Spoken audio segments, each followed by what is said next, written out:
Hi, I'm Cassandra Clare, and I'm making this video for Lice and Carol from TMI Sao Paulo.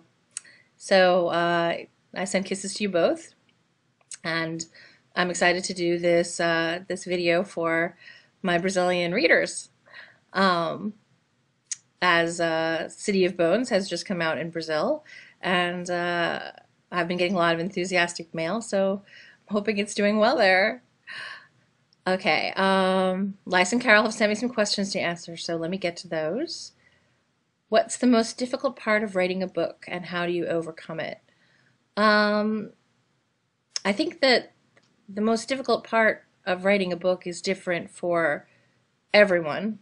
For me, it's starting, staring at that first blank page with no words on it and knowing that I have to fill up not just that page, but hundreds of more pages with story is very intimidating.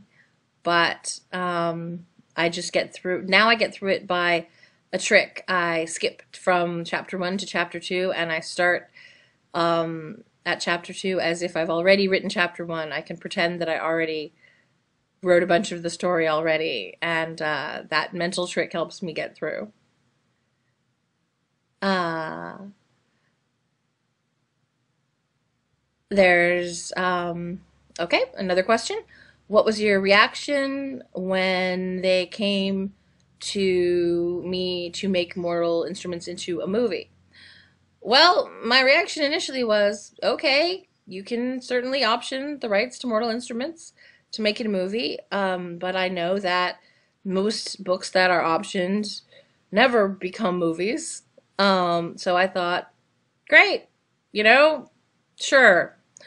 You give me some money, you have the option to make it a movie. You probably won't, but what's the risk?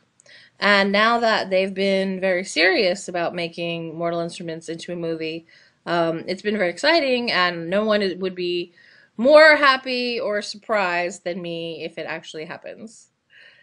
Um, the Mortal Instruments series are in so many houses around the world. This says, did I wait for this? I mean, I think this question is like asking, did I expect the books to be successful? Did I expect them to be translated into as many languages as they are? And the answer is no. I sold the Mortal Instruments back in 2004, 2005, when teen books were not the huge industry that they are now, which was helped a lot by Twilight and people realizing that books about teenagers were not just for teenagers, that they had a lot to offer everybody.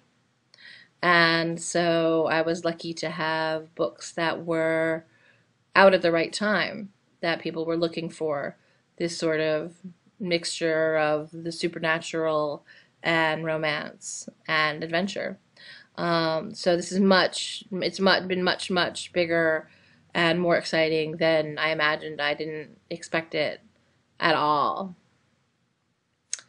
We know you like Harry Potter. What personages do you like more and why? Um, oh, it's been such a long time now since I've read the Harry Potter books, and I liked Harry Potter. I've always been a fan of the hero of the book, the person you're supposed to like. I liked Harry. I always thought he was a great combination of vulnerability and stubbornness, likability. He had flaws, but he was always very brave, and I loved him. I wanted him to win out. I'm glad that he did. Um, and I always liked Hermione, of course, because she had the book smarts, and she stood in for all of us girls who love to read. Do you think about coming to Brazil? Um, I would love to come to Brazil if the books are successful there and my publisher invited me to come to Brazil and to tour. I would absolutely go. I've never been to South America, and I know that Brazil is a wonderful book culture and great book fairs, and I've heard many good things from other authors. but it's entirely, in these cases, up to the publisher of the book whether they decide that it's financially a good idea to bring an author out to their country or not. So if you want to see me in Brazil, get all of your friends to buy the Mortal Instruments books, and it'll make it much more likely that I'll come out there. Um, the next question is about why I decided to write 6 books instead of 3. Originally, The Mortal Instruments was a trilogy, and that was all that there was going to be. After that, I was going to write The Infernal Devices, which is the series of prequels. And I was asked by a company that does graphic novels, manga, comic books, if I would write a story for them to turn into a comic book about one of the characters from The Mortal Instruments. And I said, sure. So I started to write out this story about Simon from The Mortal Instruments, and then the graphic novel deal didn't happen. So there was going to not be a graphic novel, but I had already done all of this work to come up with this story. And so I asked my publisher if they would like to see it as a book, and they said yes. When I sat down to write the book, I realized that while the little story about Simon was enough for a comic book, it was not enough for a novel. And that I wanted to know what was going on with all of Simon's friends, with Jace and Clary, Magnus and Alec and Isabel.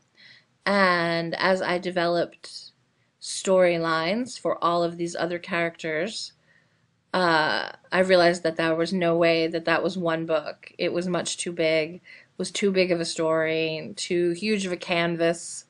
And I went to my publisher and said, this is not one book. This is 3 books. This is a new trilogy. And they said, great. So I hope that everybody is as enthusiastic about the idea as they are. I finished the first book in the new trilogy, City of Fallen Angels, and I really enjoyed writing it, and I hope that people will find it an exciting start to a new series about these characters that they know. Has someone ever told me something about the books that I didn't like?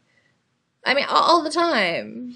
There's no such thing as a book that everybody loves, and people will often come up to me and say that they hate this character or that character that I love.